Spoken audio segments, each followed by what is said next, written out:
Ассаламағалейкум, құрметті ағайын.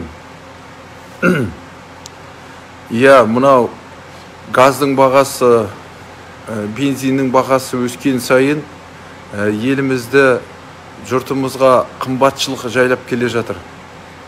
Әрине, ақшасы көп олигархтарға ол ешқандай проблема емес, бірақ қарапайым халық, бір айлықтан екінші айлыққа қарап өмір сүріп отырған халық үшін бұл қымбатшылық үлкен соққы беріп жатыр.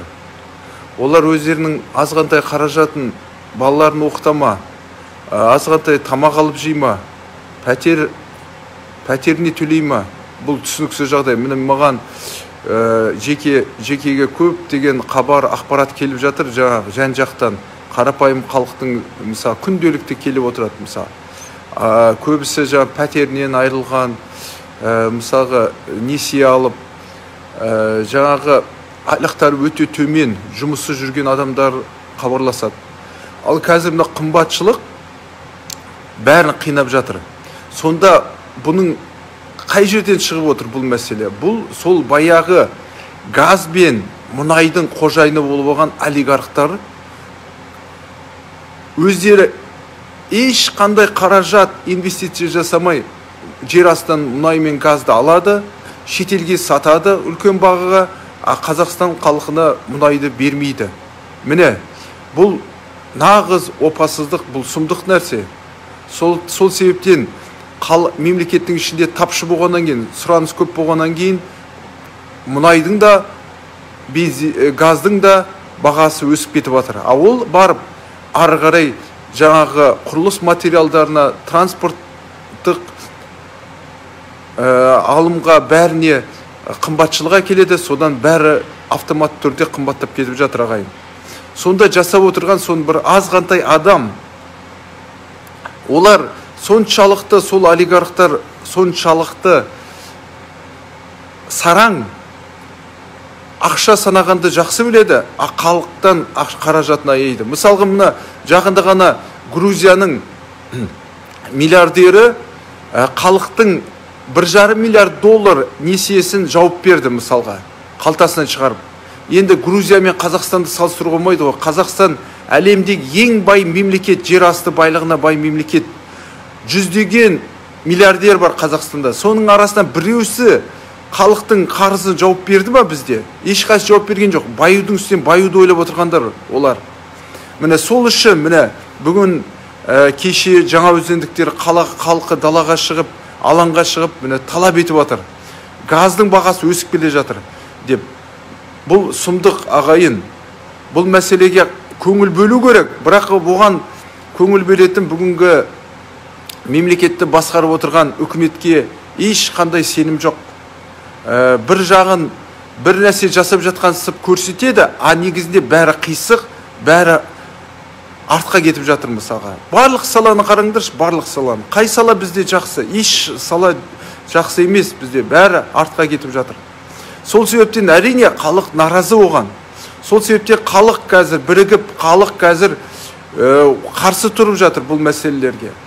Ал үкімет бұл мәселені шешудің орнына баяғы сол фантазия, атом электростанциясын саламыз дейді, электрондық үкімет, Ресейдің Сбер жүйесін аламыз дейді, ең әлемдегі ең қымбат вакциналар саламыз дейді халыққа. Сондай бір фантазиямен өмір сүріп жатыр да, бір басқа бір планетада өмір сүріп отқандай.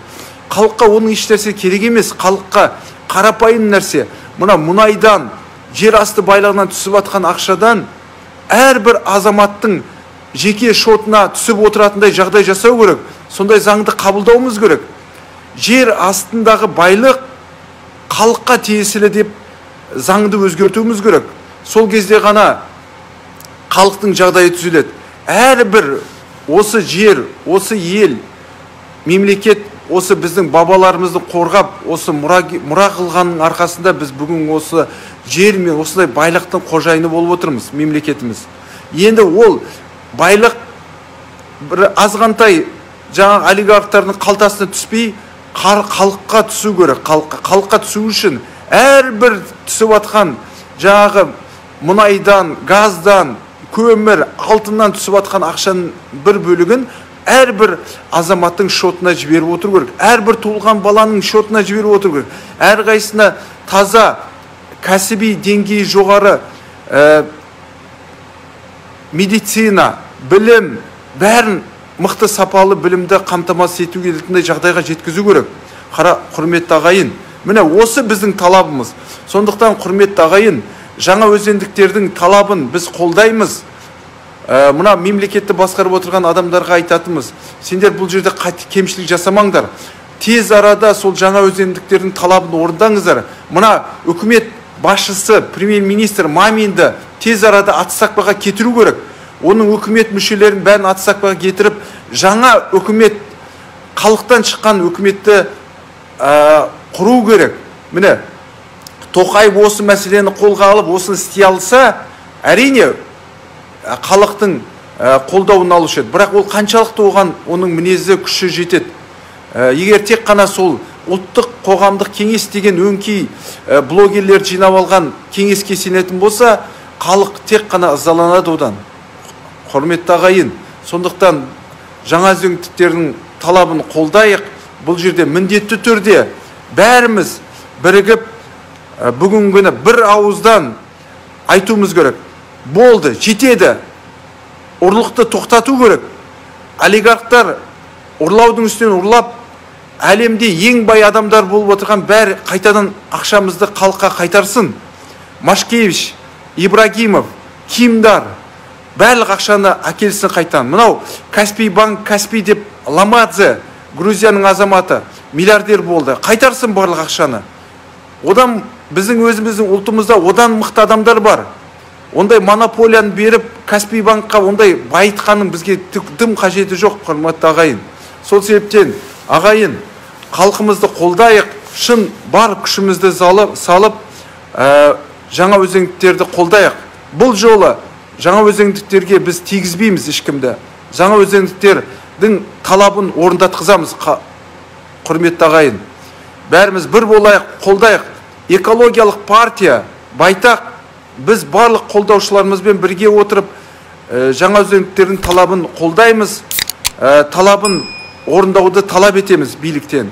Біз де көшеге шығамыз, біз де далаға шығамыз, барлық күшімізді саламыз, құрметті ағайын.